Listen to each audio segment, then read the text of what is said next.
तो बेटा देखो क्वेश्चन करते हैं शुरू जल्दी जल्दी से। एक अपने पास में क्वेश्चन है, देखो, a monoatomic gas has one extra vibrational mode. एक मोनोएटॉमिक गैस है जिसमें एक एक्स्ट्रा वाइब्रेशनल मोड है, ठीक है। Find its degree of freedom. इसके अंदर में कितने डिग्री ऑफ फ्रीडम होंगे वो हमें कैलकुलेट करना है। बेटा डिग्री ऑफ फ्रीडम कैलकुलेट करते हैं। जो मोनोएटॉमिक गैस है उसमें जो टोटल डिग्री ऑफ फ्रीडम होते हैं वो 3 है, रोटेशनल 3 है, ट्रांसलेशनल रोटेशनल 0 है, ट्रांसलेशनल 3 है, ठीक है। एक एक्स्ट्रा वाइब्रेशनल मोड है, मतलब उसके भी 2 डिग्री ऑफ फ्रीडम ऐड हो गए। तो मोनोएटॉमिक गैस में जो टोटल डिग्री ऑफ फ्रीडम हो गए हैं इस क्वेश्चन में, तो वो बन गए हैं 5, ठीक है। अगला जो क्वेश्चन है वो देखो बेटा, एक अपने पास में इस तरीके से प्रोसेस है, इस तरफ है प्रेशर, इस तरफ है वॉल्यूम, और ये एक साइक्लिक प्रोसेस है। ऐसे करके है बेटा साइक्लिक प्रोसेस, जिसमें कि ऐसे इनके कोरस्पॉन्डिंग प्रेशर और वॉल्यूम जो है वो गिवन है, ठीक है। सब कुछ ऐसा यूनिट में है। यहाँ का वॉल्यूम है वी नोट, यहाँ का है 3V नोट, इधर का है P नोट, इधर का है 3P नोट, ठीक है। ऐसी है ये प्रोसेस, ठीक है। तो इस केस में हमें वर्क डन निकालना है। Find out work done by gas in this process. ये जो प्रोसेस है इसमें work done by the gas है वो कैलकुलेट करना है, ठीक है। तो बेटा ये अपने पास में जो शेप है ना, एक इलिप्टिकल शेप है। ये एक सर्कल दिख रहा है देखने में, बट ये सर्कल नहीं है। क्योंकि देखो सर्कल क्यों नहीं है बेटा, इस तरफ का जो डायमीटर है उसका मेजरमेंट करेंगे तो वो वॉल्यूम की टर्म्स में मेजर हो रहा है, मीटर क्यूब में है। और इधर वाला जो डायमीटर है वो प्रेशर की टर्म्स में है, प्रेशर पास्कल की टर्म्स में है। तो ये और ये कभी इक्वल हो ही नहीं सकते हैं, क्योंकि एक तो वॉल्यूम की डायमेंशन में, एक प्रेशर की डायमेंशन में है। तो दोनों इक्वल होने का तो कोई मतलब है ही नहीं। तो ये जो शेप है ये कैसी शेप है, इलिप्स।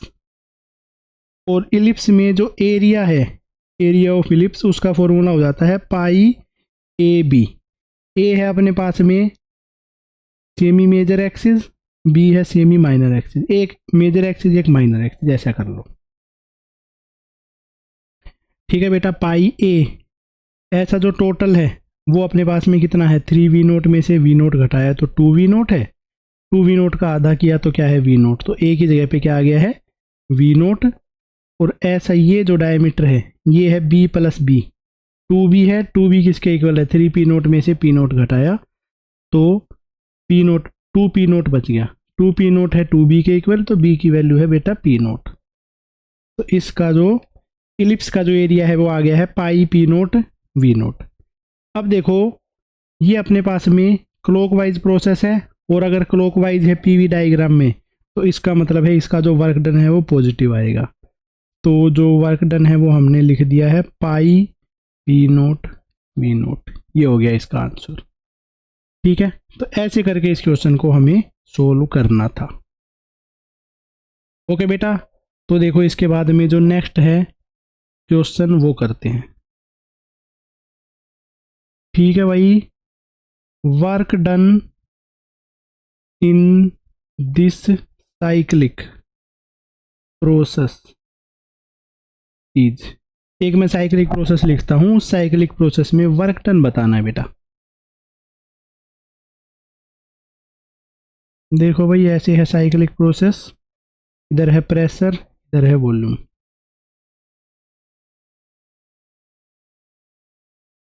ओके।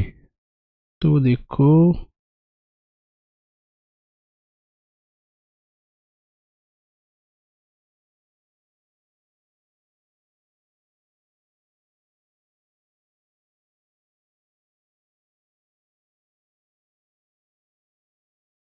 यहाँ के कोरस्पॉन्डिंग वैल्यू है 2V नोट, इसके कोरस्पॉन्डिंग है 8V नोट, इधर पे है पी नोट, इधर पे है 7 पी नोट, और इस तरीके से है अपने पास में ये साइक्लिक प्रोसेस। ठीक है बेटा, क्वेश्चन को पहले नोट करो। ठीक है, वीडियो को पॉज करके इसका आंसर करो। अगर आंसर कर पा रहे हो तो बहुत अच्छी बात है, अगर नहीं कर पा रहे हो तो मैं बताता हूँ, कोई दिक्कत जैसी तो बात है ही ना। इधर पे देखो, फिर वही वर्क डन निकालता हूँ। वर्क डन जो है वो इसमें कितना हो जाएगा। साइक्लिक प्रोसेस है, देखते ही पता चल रहा है, और कोई भी क्लोज साइक्लिक प्रोसेस है उसके अंदर में जो वर्क डन है वो हमें निकालना है। तो वर्क डन आ जाएगा इसका एरिया ऑफ द लूप, और साथ साथ में क्लॉकवाइज है, क्लॉकवाइज साइकिल है तो पॉजिटिव एरिया आ जाएगा। तो पॉजिटिव एरिया है ये, क्योंकि रेक्टेंगल है तो उसमें क्या हो जाएगा, लेंथ इंटू ब्रेड्थ। तो इसमें जो लेंथ है उसकी वैल्यू है 8 में से 2 गया तो 6 वी नोट, और ये वैल्यू हो जाती है 6 पी नोट। तो 6 P naught into 6 V naught, तो ये क्या हो जाता है 36 पी नोट वी नोट, और पॉजिटिव में इसका वर्क डन आ जाएगा। ठीक है, तो इस साइक्लिक प्रोसेस का जो वर्क डन है वो आ जाता है 36 पी नोट वी नोट। ठीक है, तो बेटा इस चैनल के ऊपर एक चीज़ का ध्यान रखना, हम सारे के सारे जो चैप्टर हैं उनकी वीडियो बना रहे हैं। ठीक है, नीट के तो सारे चैप्टर आपके पास में मिल जाएंगे। इसके बाद में अकॉर्डिंगली नया पैटर्न स्टार्ट करेंगे, जेई के क्वेश्चंस भी करवाया करेंगे, जेई एडवांस का लेवल करेंगे उसके बाद में, और बाकी सारी की सारी चीज़ें भी यहाँ पे करी जाएंगी। ठीक है, तो ऐसी कुछ टेंशन की बात नहीं है। ओके, करो तो बेटा इस क्वेश्चन को, लिख लिया सबने, बहुत ही ज़्यादा बेहतरीन। चलो तो भाई इसके बाद में नेक्स्ट जो क्वेश्चन है ना वो लिखते हैं बेटा।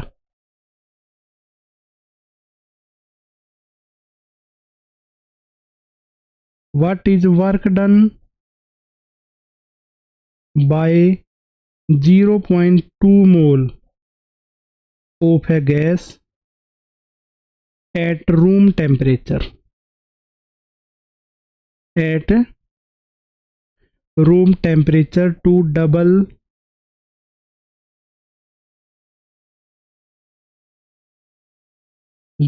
its volume during isobaric process।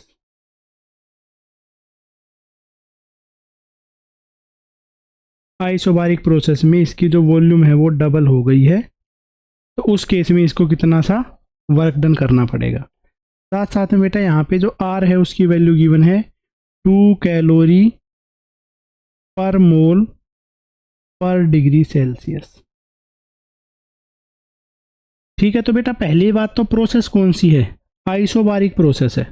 Isobaric process में वर्क डन निकालना है, वर्क डन के लिए फॉर्मूला हो जाएगा P into delta we. But बेटा प्रेशर नहीं गिवन है, ठीक है, वॉल्यूम है, वॉल्यूम डबल हो गई है, बस यही बता रखा है। तो दूसरा फॉर्मूला लगा सकते हैं। दूसरा फॉर्मूला क्या हो जाएगा, एन आर डेल्टा टी, ये फॉर्मूला हो गया। क्योंकि बेटा यहाँ पे जो प्रोसेस बता रखी है वो क्या है, आइसोबारिक। आइसोबारिक प्रोसेस में volume is directly proportional to temperature होता है। ठीक है, तो वॉल्यूम अगर डबल हुई है तो टेम्परेचर भी क्या हुआ है, डबल। तो नंबर ऑफ मोल्स हैं उसकी जगह पे लिखा मैंने 0.2, यूनिवर्सल गैस कांस्टेंट है वो लिखा मैंने 2। टेम्परेचर बेटा रूम टेम्परेचर की बात हो रही है। रूम टेम्परेचर अपने पास में जो एसआई यूनिट है उसके अंदर में, एसआई यूनिट में लगा लो चाहे सीजीएस यूनिट में लगा लो, कोई फर्क नहीं पड़ता है। ठीक है, जो टेम्परेचर है वो डबल हो गया है, इसका मतलब है केल्विन वाला टेम्परेचर डबल हो गया है। ठीक है, तो 300 केल्विन होता है रूम टेम्परेचर, और उसका डबल हो गया है तो 600 केल्विन बन गया है। मतलब उनका डिफरेंस लिखना है तो आ जाएगा 300 केल्विन या फिर 300 डिग्री सेल्सियस। ठीक है, तो चेंज केल्विन में और डिग्री सेल्सियस में सेम ही होता है। इसकी वैल्यू यहाँ पे पुट करेंगे तो आ जाएगा 120 कैलोरी। तो इस प्रोसेस में जो वर्क डन बाय गैस होगा उसकी वैल्यू हो जाएगी 120 कैलोरी। ठीक है, तो बस यही चीज़ निकालनी थी, और ये चीज़ तो हमने निकाल ही ली है, तो कोई दिक्कत वाली जैसी बात है ही ना।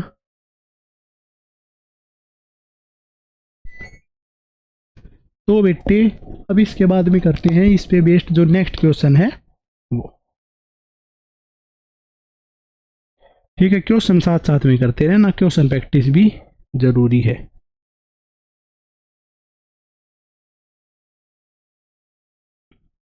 A monoatomic gas contained in a vessel is subjected to a thermodynamic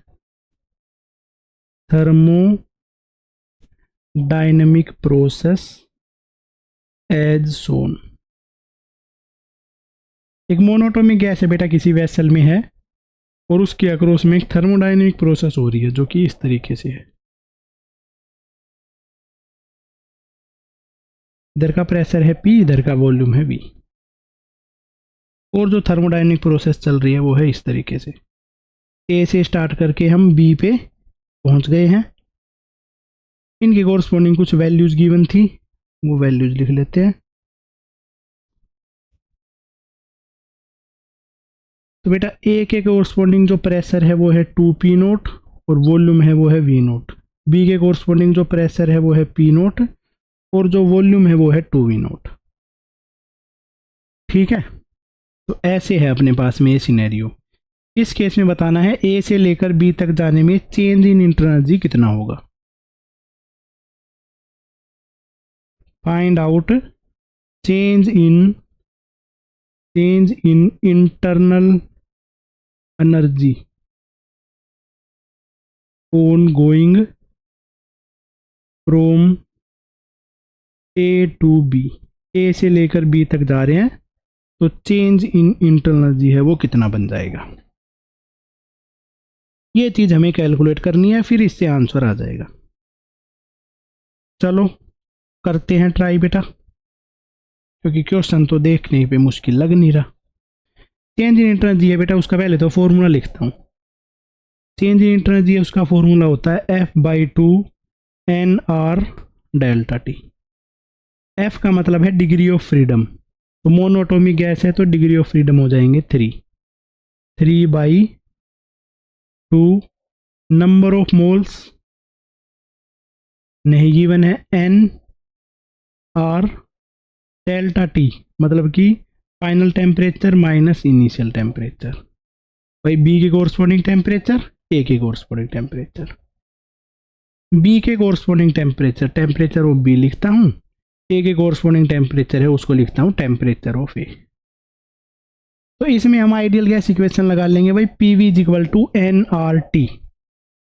T की वैल्यू निकालेंगे तो आ जाता है PV अपॉन NR। तो बेटा A के कोरस्पॉन्डिंग जो प्रेशर है वो लिखता हूँ, A के कोरस्पॉन्डिंग जो प्रेशर है वो है 2P नोट, इसके कोरस्पॉन्डिंग जो वॉल्यूम है वो है V नोट अपॉन NR। चलो ठीक है, B के कोरस्पॉन्डिंग जो टेम्परेचर है जो प्रेशर है वो लिखता हूँ, B के कोरस्पॉन्डिंग प्रेशर है P नोट और वॉल्यूम है 2V नोट, तो P note into 2V note upon NR। तो A और B दोनों का जो टेम्परेचर है वो है सेम, इसमें से इसको घटा देंगे तो बेटा टेम्परेचर दोनों का सेम है तो क्या आ जाएगा डिफरेंस, ये टर्म क्या बन जाएगी 0। तो चेंज इन इंटरनल एनर्जी है उसका सीधा सा जो आंसर है वो क्या बन जाएगा 0। तो इस क्वेश्चन का जो फाइनल आंसर है वो आ जाता है 0। ओके मेरे बच्चे, नेक्स्ट जो क्वेश्चन है उसको करते हैं। ठीक है, ए डाईएटॉमिक गैस फॉलोज दिस ग्राफ। एक डायटोमिक गैस है जो कि ये ग्राफ गिवन है उसको फॉलो करती है। ओके मेरे बच्चे, चलो तो भाई निकालते हैं, ग्राफ बनाता हूँ पहले तो।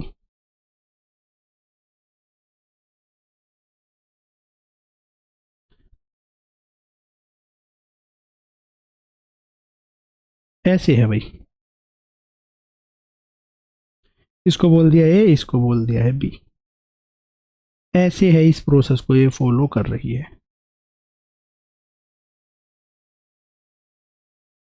ए के corresponding pressure and volume, B के corresponding pressure and volume. 4 P nought P note, volume V note और 6 वी नोट। ऐसे है अपने पास में ए से लेकर बी तक की जो प्रोसेस है वो। ओके, अब इस क्वेश्चन में जो चीज़ें हमें निकालनी है वो लिखते हैं।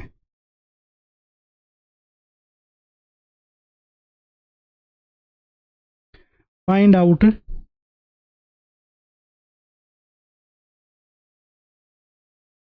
Work done by gas. Work done by gas calculate करना है। सेकंड हमें कैलकुलेट करना है इंटरनल एनर्जी चेंज। थर्ड जो हमें कैलकुलेट करना है वो है heat supplied on going from A to B. A से लेकर बी तक गए हैं, इस प्रोसेस में वर्क डन बाय गैस कितना होगा, इंटरनल एनर्जी का जो चेंज है वो कितना होगा, गैस को जो हीट सप्लाई करी गई है वो कितना होगा, ये चीज़ें हमें कैलकुलेट करनी है भाई। ठीक है, तो बेटा कैलकुलेट कर देते हैं क्योंकि कैलकुलेट करना मुश्किल नहीं है। सबसे पहले इसको करते हैं work done by the gas. Gas ने कितना सा वर्क डन किया है, work done by the gas. बेटा पी और वी का ग्राफ गिवन है, प्रेशर और वॉल्यूम का। पीवी के ग्राफ के अंदर में वर्क डन कैलकुलेट करना बिल्कुल आसान है, एरिया अंडर द कर्व निकालना है। ठीक है, वॉल्यूम बढ़ रही है, ए से लेकर बी तक जाने में वॉल्यूम का ग्राफ राइट साइड में ही एरो है, तो पॉजिटिव वर्क डन आ जाएगा। इस ग्राफ के नीचे का जो टोटल एरिया है वो हमें कैलकुलेट करना है। ओके बेटा, पहले इस ट्राइंगल का एरिया कैलकुलेट कर लेता हूं मैं। इस ट्राइंगल का जो एरिया है वो आएगा, देखो हाफ इंटू जो बेस है वो आ गया है 5 वी नोट इंटू जो हाइट है वो आ गई है 4 पी नोट में से पी नोट घटाया तो बन गया है 3 पी नोट, प्लस नीचे अपने पास में एक रेक्टेंगल है भाई। ठीक है, ये आ गया रेक्टेंगल। इसका एरिया क्या आ जाएगा, बाई हाइट मतलब P naught into 5 P naught, 5 P naught into V naught, तो ये हो जाता है 15/2 P note V note plus 5 P note V naught. ठीक है, 15/2 है 7.5 और उसमें 5 ऐड करा तो बचा है 12.5 P note V naught. Work done by the gas है, इसका आंसर तो आ गया है। ठीक है, नेक्स्ट सेकंड जो स्टेप है उसमें जो चीज़ निकालनी है वो क्या है बेटा, change in internal energy. Change in internal energy का आंसर आ जाता है F/2 NR delta T. Okay बेटा, अब इस चीज़ को सोल्व करते हैं। F/2 है बेटा डिग्री ऑफ फ्रीडम, तो कौन सी गैस है ये, डायटोमिक गैस है, इसके डिग्री ऑफ फ्रीडम हो जाएंगे 5/2 into N into R, change in temperature, final temperature minus initial temperature. B के कोरस्पॉन्डिंग जो टेम्परेचर है और ए के कोरस्पॉन्डिंग जो टेम्परेचर है वो लिख लेते हैं भाई। ए के कोरस्पॉन्डिंग जो टेम्परेचर है वो आ जाएगा बेटा PV अपॉन NR से आइडियल गैस इक्वेशन लगाएंगे, PV is equal to NRT, तो उस चीज़ को यहाँ पे अप्लाई करते हैं। ठीक है, तो इसके कोरस्पॉन्डिंग जो प्रेशर है 4 पी नोट, वॉल्यूम है वी नोट, तो 4 P note V naught upon NR।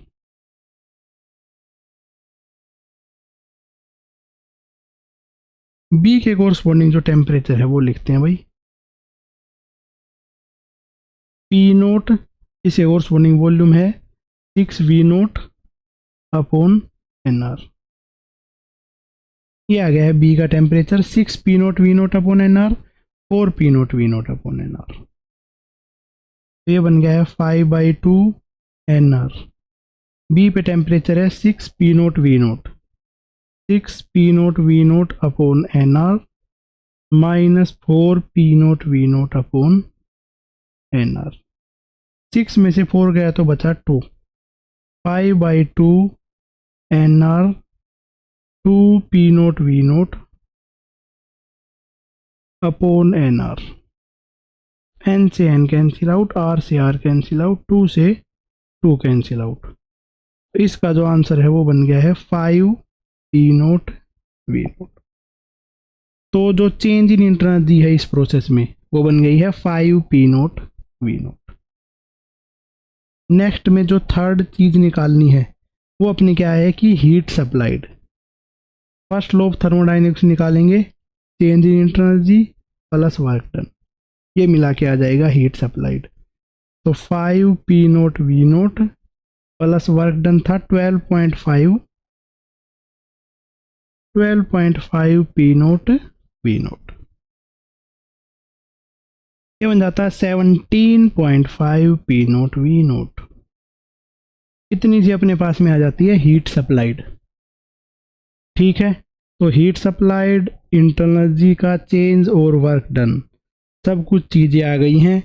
ठीक है, पहले वाला क्वेश्चन जो किया था सेम ही पैटर्न का क्वेश्चन था, तो ऐसा कुछ मुश्किल जो चीज़ है वो नहीं करी है, सिंपल सिंपल चीज़ें हैं, बस थोड़ा समझ समझ के करनी होती हैं बेटा। तो समझ समझ के ही करी हैं और समझ समझ के ही करनी है। ओके, तो मेरे बच्चे नेक्स्ट क्वेश्चन जो है ना वो करते हैं, नेक्स्ट जो कंसेप्ट है वो करते हैं, और धीरे धीरे नेक्स्ट इसके रिलेटेड जो चीज़ें हैं वो समझते हैं, क्योंकि ये समझेंगे तभी अपना दिमाग चलेगा, तभी अपने और अच्छे से कुछ कर पाएंगे। एक सेकंड रुकना ज़रा, इसमें डिस्प्ले थोड़ी सी दिक्कत कर रही है। ठीक है बेटा, नेक्स्ट जो क्वेश्चन है ना वो लिखते हैं। तो नेक्स्ट क्वेश्चन है convert PT graph into PV graph. Pressure और टेम्परेचर का ग्राफ है, उसको प्रेशर और वॉल्यूम के ग्राफ में कन्वर्ट करके लिखना है।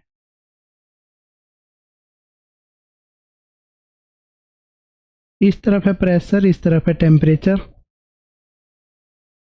ओके, ऐसे एक लाइन खींच के बनाई हुई है, ओरिजिन से जा रही है लाइन,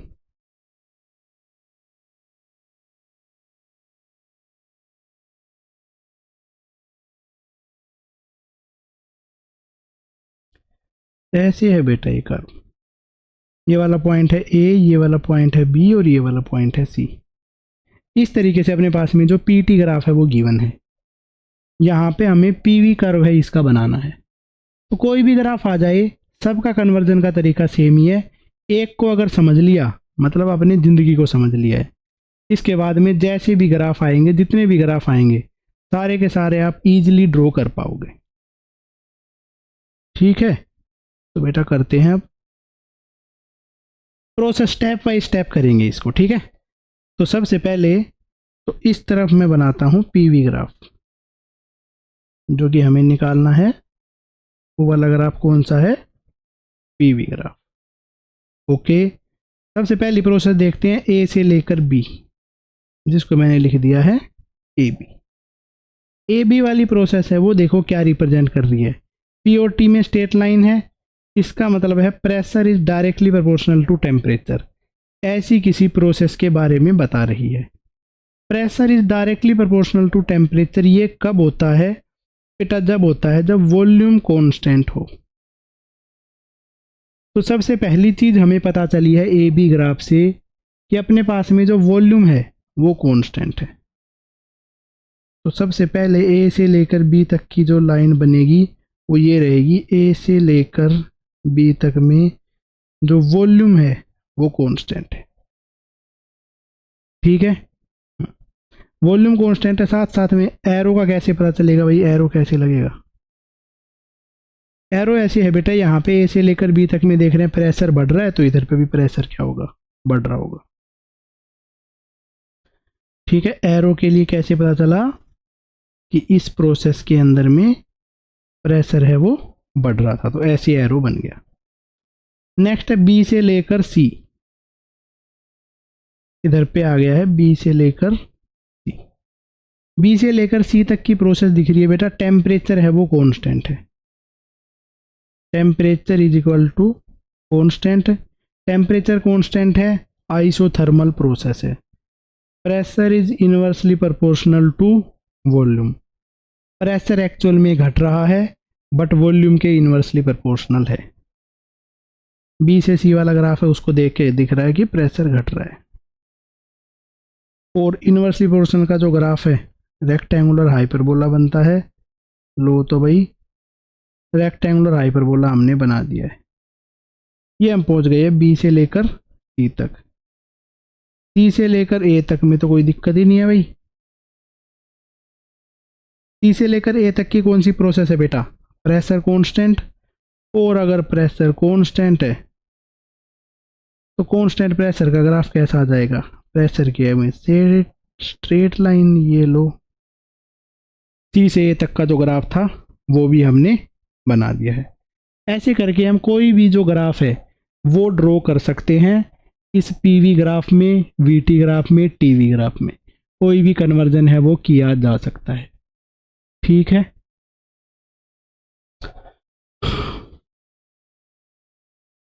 तो बेटा देखो ये एक अपने पास में ग्राफ है जो कि मैंने बना दिया है, ए बी सी डी करके ये ग्राफ है। ठीक है, इस ग्राफ को हमें कन्वर्ट करना है इंडिकेटर डायग्राम के टर्म्स में। Convert this graph in terms of indicator diagram. इस ग्राफ को इंडिकेटर डायग्राम की टर्म्स में कन्वर्ट करके दिखाओ, ये है अपने लिए क्वेश्चन। ठीक है, तो बेटा ए से स्टार्ट करते हुए फिर चलेंगे और धीरे धीरे करके इस ग्राफ को कन्वर्ट करके दिखा देंगे कि अपने पास में किस तरीके से ये ग्राफ बनने वाला है। ठीक है, तो सबसे पहले जो प्रोसेस स्टार्ट करेंगे वो प्रोसेस स्टार्ट करेंगे ए से। ठीक है, तो भाई ए से स्टार्ट करो, देखो क्या होता है। ए से लेकर बी तक का जो ग्राफ है, ए से लेकर बी तक का जो ग्राफ है वो हमें क्या शो कर रहा है कि भाई वॉल्यूम कांस्टेंट है, volume is equal to constant. Volume अगर कांस्टेंट है तो pressure is directly proportional to temperature होता है। ठीक है, और टेम्परेचर बढ़ रहा है, इस ग्राफ में ए से लेकर बी तक में टेम्परेचर बढ़ रहा है तो बेटा प्रेशर भी बढ़ रहा होगा। तो सबसे पहला जो अपने पास में लाइन बनेगी वो लाइन में बना दे रहा हूं कि भाई इस तरीके से बनेगी। ठीक है बेटे, एक सेकंड रुकना जरा, पहले देख लेते हैं। पी है, इस तरफ है वी।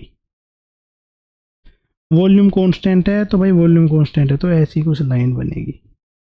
अप्रोक्सीमेटली ये लाइन हमने बना दी है और इसमें प्रेशर बढ़ रहा है तो प्रेशर बढ़ रहा है तो ऐसे कर दिया। ए से लेकर बी तक का ग्राफ है, ये बन गया। नेक्स्ट करने वाले हैं बी से लेकर सी तक में। नेक्स्ट बेटा बी से लेकर सी तक। बी से लेकर सी वाला जो ग्राफ है ये अपने पास में स्ट्रेट लाइन ग्राफ बन रहा है जिसमें वॉल्यूम और टेम्परेचर दोनों की दोनों डायरेक्टली प्रोपोर्शनल है। Volume is directly proportional to temperature. तो वॉल्यूम अगर टेम्परेचर के डायरेक्टली प्रोपोर्शनल है तो इस चीज़ से हमें क्या पता चला है कि ये ऐसा ग्राफ है जिसके अंदर जो प्रेशर है वो कांस्टेंट है। ठीक है, तो बेटा प्रेशर कांस्टेंट है और साथ साथ में अगर अपने पास में वॉल्यूम है वो बी से लेकर सी तक देख रहे हैं तो वॉल्यूम डिक्रीज कर रहा है, तो वॉल्यूम डिक्रीज कर रहा है ऐसा ग्राफ बनेगा, बी से लेकर सी की तरफ पे जाएगा और प्रेशर कांस्टेंट है तो बेटा बी पे प्रेशर कांस्टेंट है। ठीक है, तो ऐसा ग्राफ बनना चाहिए और वॉल्यूम घट रही है, ऑब्वियस सी बात है ऐसा बनना चाहिए। बी से वॉल्यूम कम हो रही है तो इस तरफ की एरो लगा के ये पहुंच गए पॉइंट सी पे। इसके बाद करने वाले हैं सी से लेकर डी। सी से लेकर डी में देखो, सी से डी तक का ग्राफ ऐसा है कि टेम्परेचर कांस्टेंट है, मतलब कि temperature is equal to constant. और जब टेम्परेचर कांस्टेंट है तो ग्राफ बनता है pressure is inversely proportional to volume. साथ साथ में बस वॉल्यूम जो है वो इंक्रीज कर रहा है। ठीक है, चलो तो भाई बिल्कुल सही बात है। सी पे जो अपने पास में ग्राफ है वो इनवर्सली प्रोपोर्शनल टू ये ऐसा कुछ ग्राफ बनेगा। अभी इस ग्राफ को नहीं बना रहे बेटा, इस ग्राफ को आगे जाके कनेक्ट करेंगे, बस एक बार सीख लिया है, क्योंकि आगे जाके कितनी ज़्यादा लंबी लाइन खींचनी है कितनी छोटी लाइन खींचनी है वो नहीं पता है। उसके लिए डी से लेकर ए तक का बिहेवियर भी देख लेते हैं। डी से लेकर ए तक का बिहेवियर क्या है बेटा, ओरिजिन से स्ट्रेट लाइन आ रही है उसी का पार्ट है। Volume is directly proportional to temperature, मतलब volume is directly proportional to temperature वाला ग्राफ है। Pressure is equal to constant. ठीक है, डी से लेकर ए तक में जा रहे हैं तो वॉल्यूम बढ़ती जा रही है, तो प्रेशर कांस्टेंट है बट वॉल्यूम बढ़ रही है। चलो, डी से ए तक का ग्राफ है बेटा ऐसा रहेगा। ए पे पहुंच गई है वॉल्यूम बढ़ती हुई। जो अपने ने सी से डी तक का नहीं बनाया था उस ग्राफ को बना देते हैं इनवर्सली प्रोपोर्शनल को। यहाँ तक को कनेक्ट करना है बेटा। लो, ये बन गया अपने पास में कंप्लीट ग्राफ। ऐसे करके स्टेप बाय स्टेप देखते रहना, आंसर आते चले जाएंगे। ठीक है, और भी ज़्यादा इजी आंसर कब आ सकते हैं बेटा, इसके ज़्यादा सिंपलेस्ट आंसर जब आ सकते हैं जब अपने पास में 4 ऑप्शन रखे हुए हों। तब तो कोई दिक्कत है ही नहीं, तब हमें सिर्फ यही देखना है कि किस किस तरीके से, क्योंकि 2-3 स्टेप करते ही ऑप्शन एलिमिनेट हो जाएंगे तो अपने पास में करेक्ट नज़र आने लग जाएगा। क्योंकि इसमें आइडिया नहीं था तो मुझे इसको सोल्व करने में थोड़ा सा ज़्यादा टाइम लगा है, बट ऐसा नहीं है कि आपको भी इतना ज़्यादा टाइम लगेगा। ठीक है, आपको टाइम नहीं लगेगा, क्योंकि वैसे भी अगर बात करी जाए तो आप चीता हो, चीता, और चीता को इतना ज़्यादा टाइम नहीं लगता है ऐसे छोटे मोटे क्वेश्चंस करने में। ये है बेटा अपने पास में next question.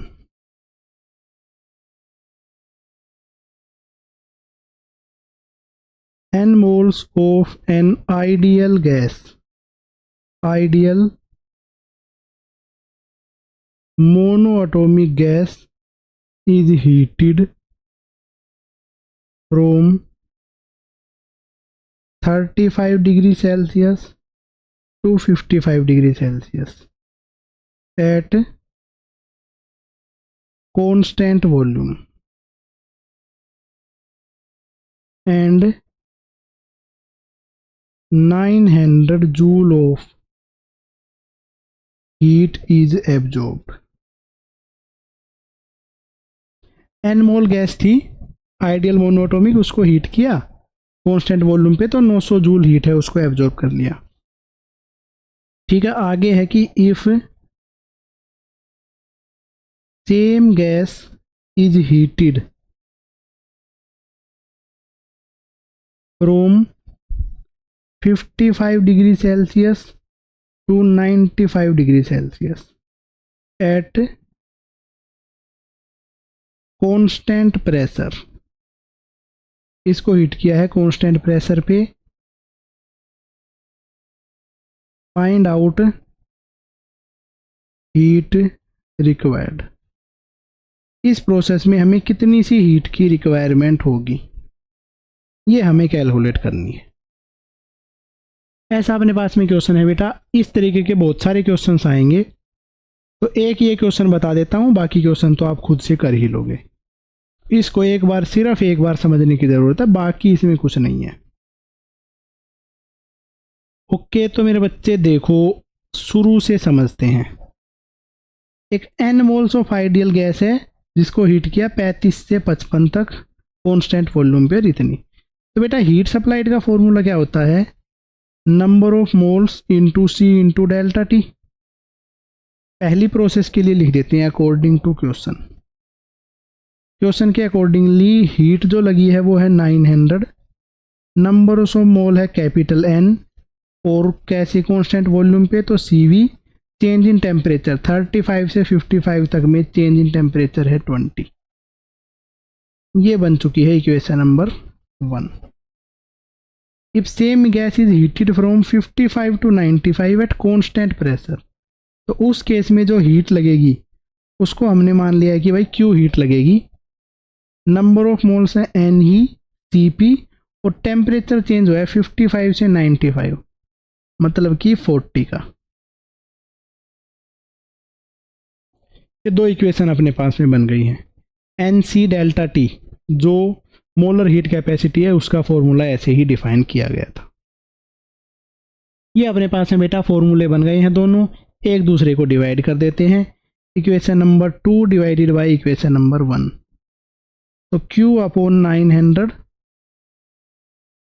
NCP 40 upon NCV 20, N से N कैंसिल आउट, 40 से 20 कैंसिल आउट, ऊपर बच गया है 2। तो ये बच गया है 2 into CP by CV। CP by CV है उसको लिखा जा सकता है भाई गामा। तो Q अपॉन 900 इसकी वैल्यू बन गई है 2 इंटू गामा। बेटा कौन सी टाइप की गैस है? मोनो एटॉमिक गैस है, तो मोनो एटॉमिक गैस के अंदर में हमें गामा निकालना है। तो मोनो एटॉमिक गैस के लिए गामा की वैल्यू होती है 5/3। ठीक है, कैसे निकाला जाता है? 1 + 2/f, f है degree of freedom, mono atomic की डिग्री ऑफ फ्रीडम है वो है 3, तो 2 इंटू 5/3। अब जो Q है उसकी वैल्यू हो जाती है 2 इंटू 5 इंटू 900 डिवाइडेड बाई 3। तो 3 से ये कैंसिल हो जाएगा 300 पे, 15 3 45, तो क्या आंसर आ जाएगा? अच्छा 10 गुना 300, तो आ जाएगा इसका आंसर 3000 जूल। इस केस में बेटा जो हीट लगेगी वो है 3000 जूल। बस ऐसे करके का आंसर आ जाएगा इसका, इसमें कोई दिक्कत है ही नहीं। अगर कुछ फिर भी दिक्कत रहती है तो बेटा इस वीडियो को दोबारा देख लो थोड़ा सा पीछे करके। ऐसा कुछ नहीं है कि बहुत ही ज़्यादा कुछ न्यारी सी चीज़ बताई है, सिंपल सी चीज़ बताई है, सिंपल से तरीके से करनी थी। चलो ऐसा ही एक और क्वेश्चन कर लेते हैं जिससे कि कोई भी अपने को दिक्कत ना बचे। लो तो भाई, 1 mole of ideal monoatomic gas require 207 joule of heat to rise its temperature by 10 kelvin. 10 kelvin से इसका टेम्परेचर बढ़ाने के लिए इतनी हीट की रिक्वायरमेंट है eight constant pressure. Constant pressure पे जो हीट की रिक्वायरमेंट है वो हमें लिख दिया है। If same gas is heated, if same gas is heated at constant volume, इसी सेम गैस को हीट कर दिया है कांस्टेंट वॉल्यूम पे, तो उस केस में find out heat required, heat required to raise temperature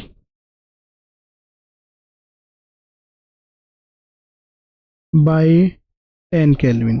तो 10 केल्विन से इसका टेम्परेचर बढ़ाने के लिए कितनी सी हीट की रिक्वायरमेंट होगी वो हमें कैलकुलेट करना है बेटा। ठीक है, तो बेटा इसका क्वेश्चन लिखो और कर देंगे आंसर, फिर तो कोई दिक्कत है ही ना। लिखो एक बार question.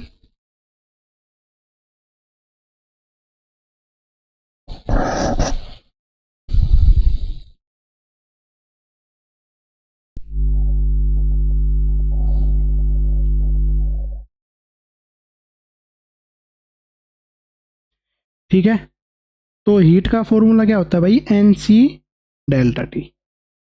1 mole of ideal monatomic gas require 207 joule. 1 mole of gas है, उसको 207 जूल लग रही है।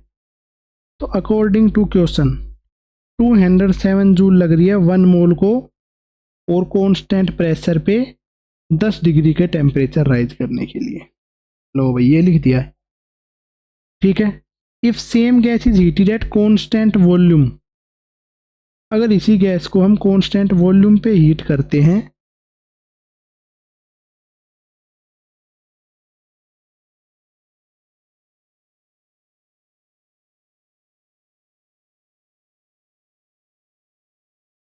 अरे इसमें क्या प्रॉब्लम आ गई है,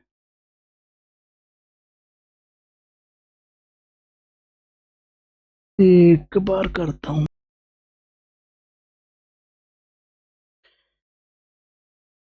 if same gas is heated at constant volume, constant volume पे CV लिखा जाएगा, सेम गैस है और टेम्परेचर बढ़ाना है 10 केल्विन से, तो उस केस में जो हीट लगेगी उसको मैंने मान लिया है Q। बस एक दूसरे को डिवाइड कर देते हैं, equation number 1 divided by equation number 2। 207 upon Q, 1 से 1 cancel out, CP into 10 upon CV into 10।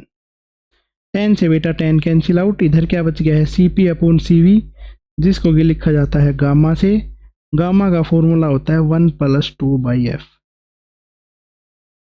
Monoatomic gas है तो डिग्री ऑफ फ्रीडम हो जाएंगे 3, तो इसका आंसर आ जाएगा 5/207 अपॉन Q, जो कि बन गया 5/3।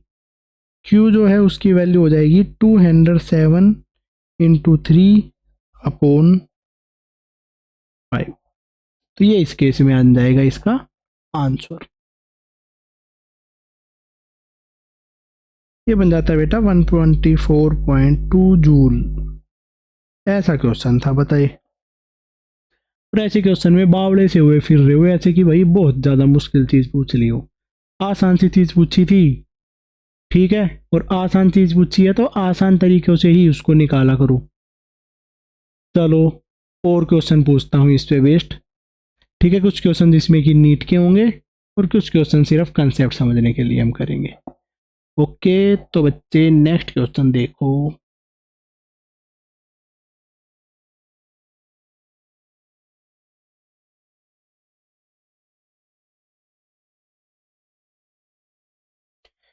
ठीक है बेटा, नेक्स्ट जो क्वेश्चन है वो लिखते हैं।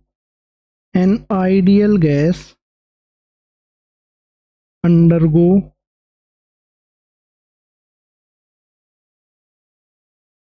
A process. आइडियल गैस है, उसमें ये एक प्रोसेस हो रही है, ठीक है। तो इस तरीके से है ये प्रोसेस, इस तरफ है प्रेशर, इस तरफ है वॉल्यूम, ऐसे करके इसमें प्रोसेस हो रही है। ये वाला पॉइंट है A, ये वाला जो पॉइंट है ये है B। A और B के कोरस्पोंडिंग जो वॉल्यूम और प्रेशर है वो चीज़ें हमें गिवन है, ठीक है। तो इसके कोरस्पोंडिंग जो वॉल्यूम है V0, प्रेशर 5V0, 2P0, और ये अपने पास में 4P0। यहाँ पे जो प्रेशर है वो है P। ऐसे करके ये प्रोसेस हो रही है, ठीक है। A से लेकर B तक ये प्रोसेस जा रही है, इसमें कितनी सी हीट इनपुट होगी। Find out heat input from A to B। A से लेकर B तक में कितनी सी हीट का इनपुट होगा, ये हमें कैलकुलेट करना है भाई, ठीक है। A लिखा बेटा, यहाँ पे B लिखा। A से लेकर B तक में जो हीट इनपुट है वो हमें लिखनी है। हीट इनपुट के अपने पास में दो चीज़ आती हैं बेटा, एक तो वर्क डन, एक आ जाएगा चेंज इन इंटरनल एनर्जी। दोनों चीज़ें लिखनी होंगी, ठीक है। हियर सबसे पहले तो लिखूंगा वर्क डन। वर्क डन लिखेंगे A से B तक। A से B तक में जो वॉल्यूम है वो बढ़ रही है, तो इसके नीचे का जो एरिया है वो निकालना है। इसके नीचे का एरिया है एक तो यहाँ से एक ट्राइंगल बनेगी जो half into base into height से बनेगी, हाफ इंटू इधर तक का जो बेस है 4v0 है, इंटू यहाँ से लेकर यहाँ तक की जो हाइट है 2p0 है, प्लस नेक्स्ट अपने पास में आ जाएगी इससे नीचे वाली जो रेक्टेंगल सी है इसकी वॉल्यूम, ये आ जाएगी अपने पास में 4v0 इंटू 2p0। तो 2 से 2 cancel out, 4p0 v0 plus 8p0 v0, 4 plus 8 हो जाता है 12p0 v0। जो वर्क डन आ गया है ए से बी तक का उसकी वैल्यू हो गई है 12p0 v0। नेक्स्ट चीज हम निकालने वाले हैं change in internal energy. Change in internal energy है वो लिखने वाले हैं, उसका फॉर्मूला होता है बेटा F/2 NR delta T। Degree of freedom कौन सी है? An ideal gas undergoes the process. ठीक है, एक बार मैं क्वेश्चन में देखता हूँ। डायटोमिक गैस है बेटा, ठीक है, डायटोमिक भी लिख लेना, डायटोमिक गैस है उसमें ये प्रोसेस हो रही है। डायटोमिक के डिग्री ऑफ फ्रीडम लिखेंगे 5/2 number of moles into R, B पे टेम्परेचर माइनस ए पे टेम्परेचर। बी के कोरस्पॉन्डिंग जो टेम्परेचर है वो लिखते हैं। टेम्परेचर का फॉर्मूला क्या हो जाता है बेटा? PV upon NR। Ideal gas equation होती है PV is equal to NRT। तो टेम्परेचर का फॉर्मूला हो जाएगा PV अपॉन NR। इसके कोरस्पॉन्डिंग जो प्रेशर है 4p0, वॉल्यूम है 5v0। 4 इंटू 5 बन जाता है 20p0 v0 upon NR। Similar चीज ए के कोरस्पॉन्डिंग लिखेंगे, temperature at A 2p0 into v0, तो ये बन जाएगा 2p0 v0 अपॉन NR। तो 20p0 v0 में से 2p0 v0 अपॉन NR घटाएंगे तो क्या बन जाएगा? 5/2 NR 18p0 v0 upon NR। NR से NR कैंसिल आउट, ठीक है, 2 से कैंसिल आउट, ये 9 पे, ठीक है। तो ये आंसर बच जाता है 45p0 v0 according to first law of thermodynamics. Heat supplied is equal to work done plus internal energy. तो ये हो जाता है 57p0 v0। तो हीट सप्लाइड है उसका आंसर आ गया। लो 57p0 v0। तो देखो कोई दिक्कत जैसी बात थी ना।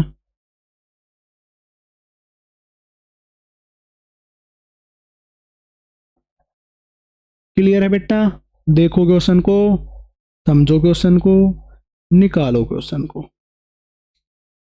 ओके, बिल्कुल डन है यहां तक की बात। और देखो तो बेटा, क्वेश्चन ही क्वेश्चन करने हैं इसमें बहुत सारे।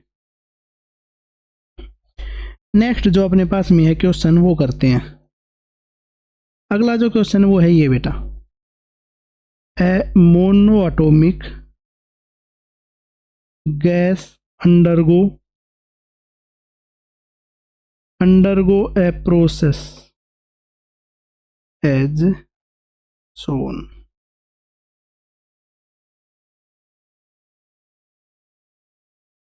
मोनोटोमिक गैस ने एक प्रोसेस शो करी है, वो है ये।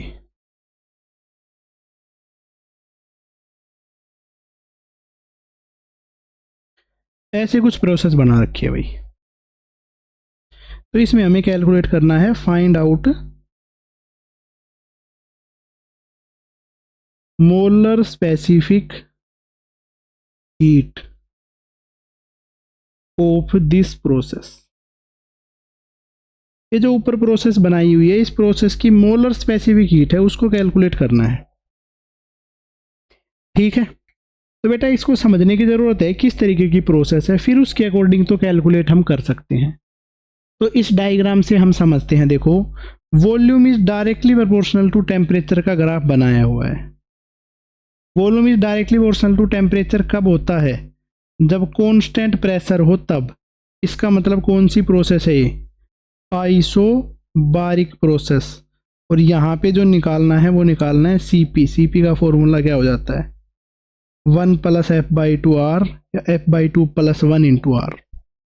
F/2 degree of freedom mono atomic gas है, तो 3/2 + 1 R मतलब कि 5/2 R।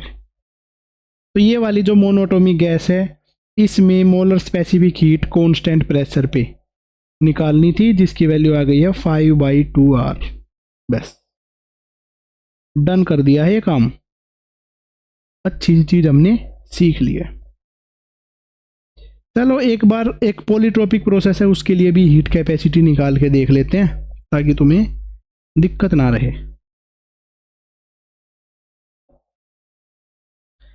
A monoatomic gas, a monoatomic gas undergo a process PV³ = constant.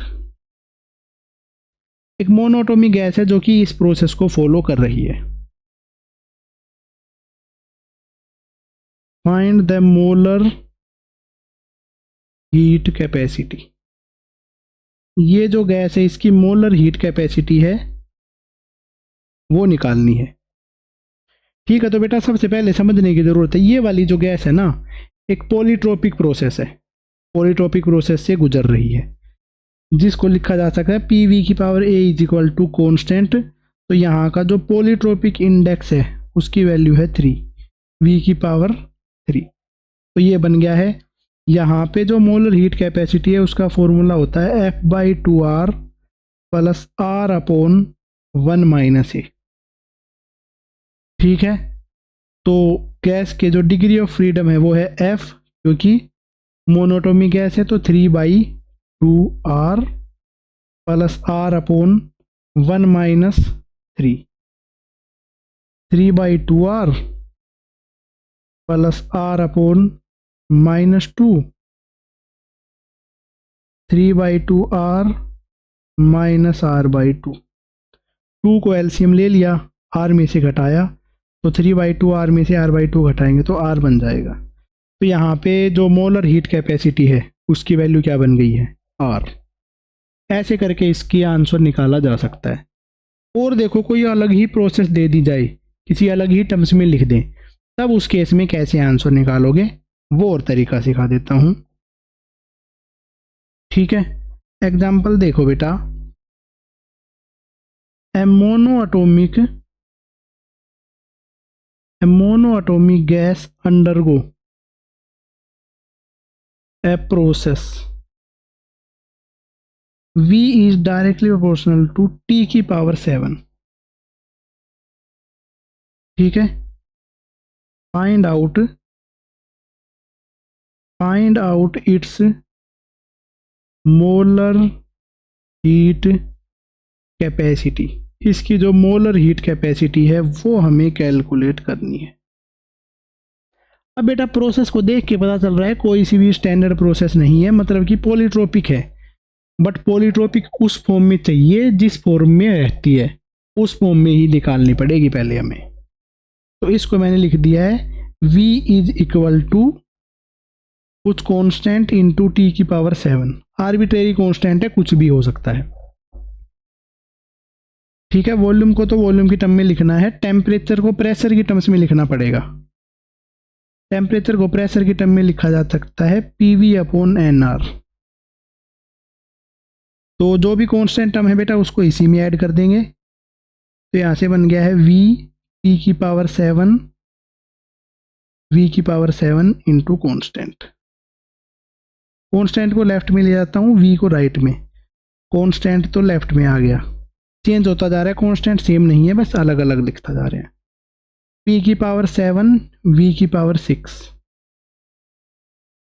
दोनों तरफ जो पावर है उसको 7 से डिवाइड कर देता हूँ, तो P⁴1 बच गई है, V की पावर हो गई है 6/7। ये बेटा वो फॉर्म बन गई है जिस फॉर्म में हमें गैस को चाहिए। ठीक है, रीअरेंजमेंट करी है। ऐसे और क्वेश्चन भी करवाऊंगा, तो इसमें अगर समझ में नहीं आया तो और बाकी क्वेश्चन है उनमें समझ में आ जाएगा। तो ऐसे नहीं है कि भाई टेंशन लेके मरमुरा ही जाओ, ऐसा नहीं करना है। बस समझने की कोशिश करनी है कि पीवी की पावर ए की टर्म्स में हमें कन्वर्ट करना है। अब ये पॉलीट्रोपिक प्रोसेस बन चुकी है, जहाँ पे जो पॉलीट्रोपिक इंडेक्स है वो बन चुका है 6/7। ठीक है, अब सी को निकाल लेते हैं। F/2 R plus R/1 - A। Degree of freedom है 3/2 R minus R plus -6/7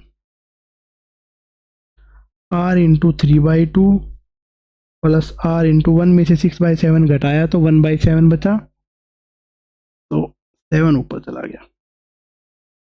3/2 R plus 7R दोनों को सम करेंगे तो बन जाएगा 17/2 R। ये बन गई यहाँ पे मोलर स्पेसिफिक हीट, जो कि हमें कैलकुलेट करनी थी, कैलकुलेट कर चुके हैं। ओके मेरे बच्चे, चलो बहुत बढ़िया किया। नेक्स्ट क्वेश्चन जो है नीट का क्वेश्चन, इस क्वेश्चन को लिखता हूं, फिर इस क्वेश्चन को करते हैं ट्राई। तो बेटा ये अपने पास में नीट का ही क्वेश्चन है। नीट में एक सेम क्वेश्चन 2 बार आ चुका है। ठीक है, सेम ही क्वेश्चन 2 बार आ चुका है बेटा। देखो क्या क्वेश्चन है। 1 gram of water of volume 1 centimetre cube at 100 degree Celsius. 1 gram water है 1 सेंटीमीटर क्यूब और 100 डिग्री सेल्सियस पे है। In converted into steam at same temperature under normal atmospheric pressure. और वो अपने पास में स्टीम के अंदर में कन्वर्ट हो चुका है नॉर्मल एटमॉस्फेरिक प्रेशर पे। The volume of steam formed equal to, जो स्टीम बनी है उसका वॉल्यूम इतना है। If specific latent heat of vaporisation of water, water की लेटेंट हीट ऑफ वेपोराइजेशन इतनी है, तो चेंज इन एनर्जी हमें निकालना है। ठीक है, तो बेटा ये अपने पास में जो क्वेश्चन है ये सोल्व किया जाएगा अपने पास में फर्स्ट लॉ ऑफ थर्मोडायनेमिक्स से। जो भी इसमें हीट लगी है वो हीट या तो एनर्जी में जाएगी या तो वर्क डन करने में जाएगी। ओके बेटा, चलो हमें क्या बताना है इसमें, चेंज इन एनर्जी। तो चेंज इन एनर्जी है उसको कैसे निकाला जा सकता है, हीट माइनस वर्क। जो हीट इस पे सप्लाई करी गई है उसमें से वर्क घटा देंगे। ठीक है, अब बेटा जो हीट इसके अंदर में सप्लाई करी गई है वो हीट किस चीज में लग रही है, वो हीट अपने पास में 100 डिग्री सेल्सियस के वाटर को ही वेपर में कन्वर्ट करने में लग रही है। ओके, तो जो हीट है उसको लिखते हैं, क्या हो जाएगा, m इंटू एल यूज किया जाता है अगर अपने पास में सिर्फ फेज चेंज होता है। तो लेटेंट हीट ऑफ वेपोराइजेशन, मास जो है वाटर का वो अपने पास में कितना गिवन है बेटा, ठीक है 1 ग्राम ऑफ वाटर। तो ये है अपने पास में 1 ग्राम, और साथ साथ में जो लेटेंट हीट है वो है 2256 जूल पर ग्राम। तो इसका आंसर आ जाता है 2256 जूल। इतनी सी हीट इस प्रोसेस में लगी है। ठीक है, और इस प्रोसेस में जो वर्क हुआ है, वर्क डन हुआ है वो क्या हो जाएगा, pressure into change in volume. Pressure है 1 इंटू 10⁵ और चेंज इन वॉल्यूम कितना हुआ है 1671 है फाइनल वॉल्यूम और 1 थी इनिशियल वॉल्यूम। सेंटीमीटर क्यूब में है, सेंटीमीटर क्यूब को मीटर क्यूब में कन्वर्ट करेंगे तो 10⁻⁻6 जूल। ये आ जाएगा इस केस में वर्क। तो ये हो जाता है 167। ओके,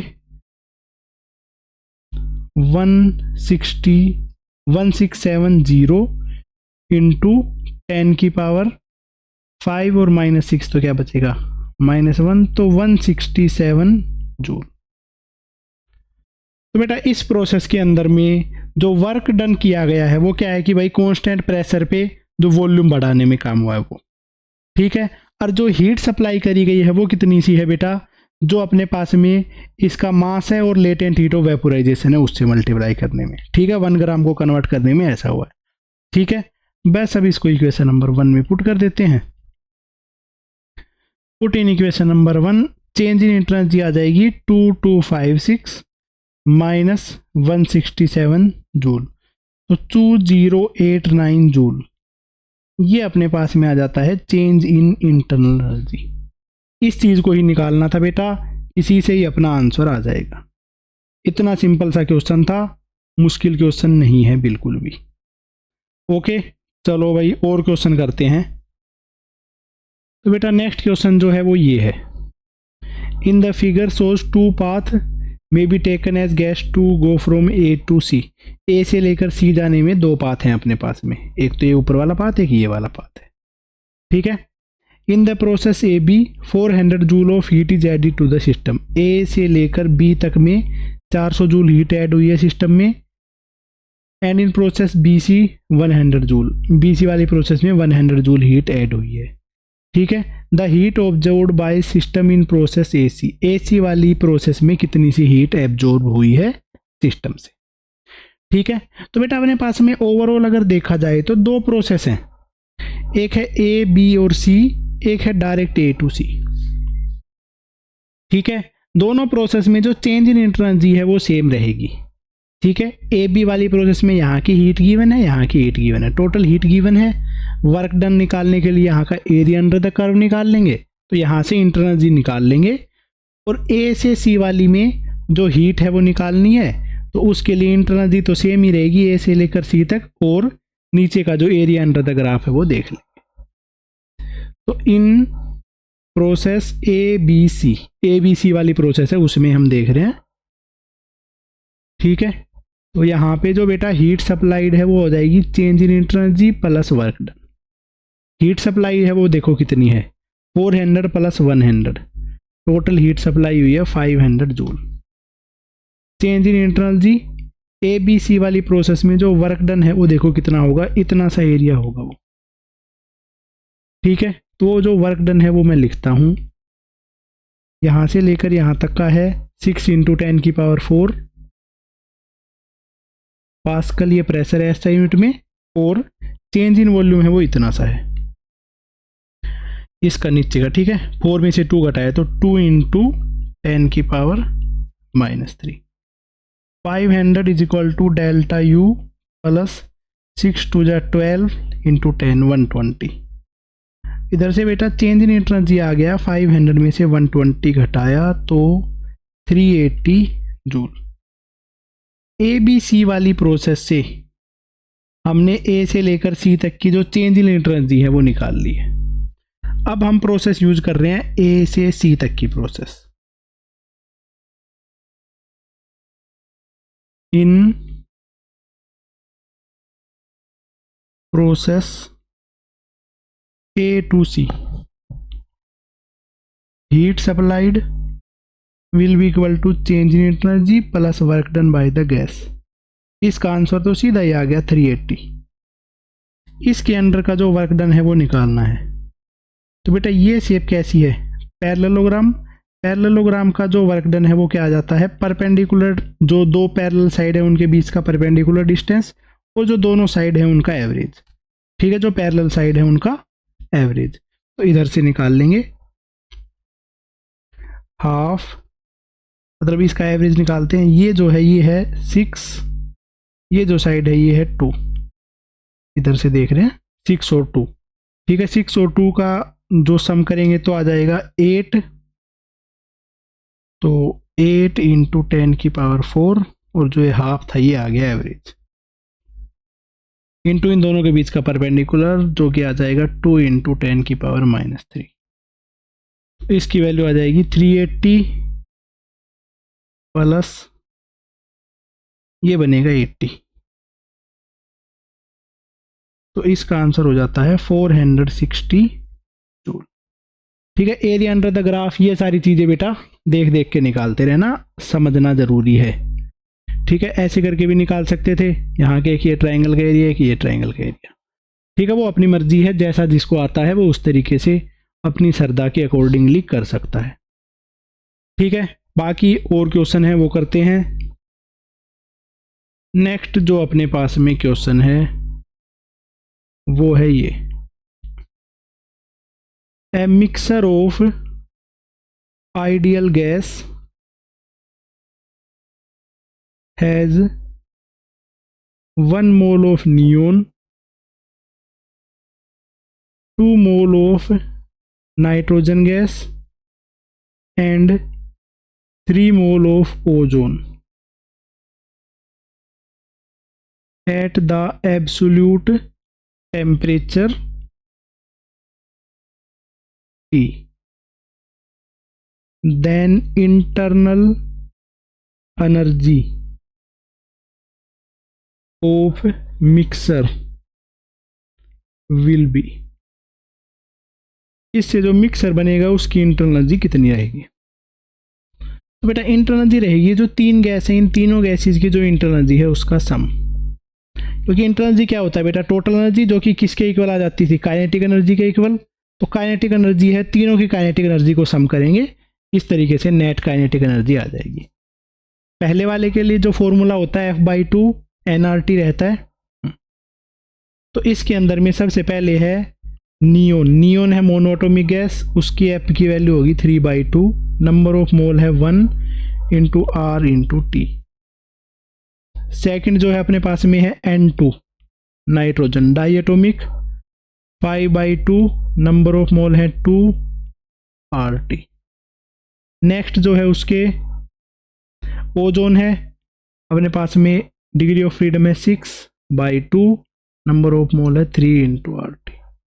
इस सब को सम करेंगे तो इसका आंसर हो जाता है 13/2 RT। ऐसे करके जो टोटल इंटरनल एनर्जी है वो कैलकुलेट करी गई है।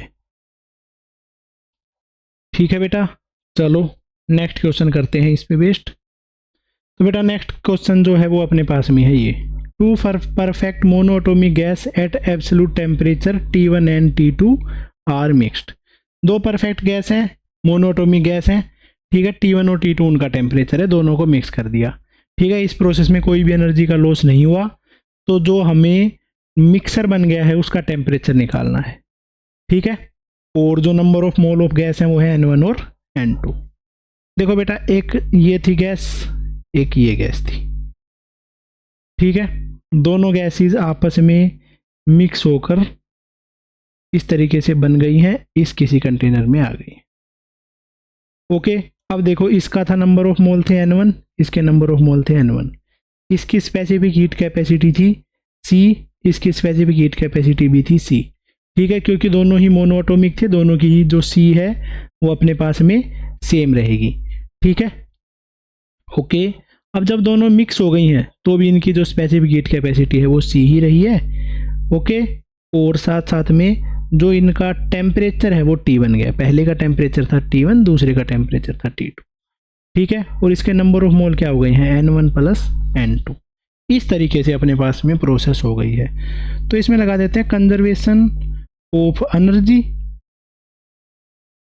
पहले जो एनर्जी थी इसके पास और इसके पास, इसकी एनर्जी थी वो अपने पास में क्या थी, N1C1T1 N1CT1 + N2CT2। फाइनल की एनर्जी क्या हो गई है N1 + N2 × C × T, ठीक है। C को कॉमन लेके हमने कैंसिल आउट कर दिया, तो T है उसकी वैल्यू हो जाती है N1T1 + N2T2 divided by N1 + N2। इस तरीके से टेम्परेचर बन गया है जो मिक्सर है उसका, ठीक है। बस ये इसका आंसर था।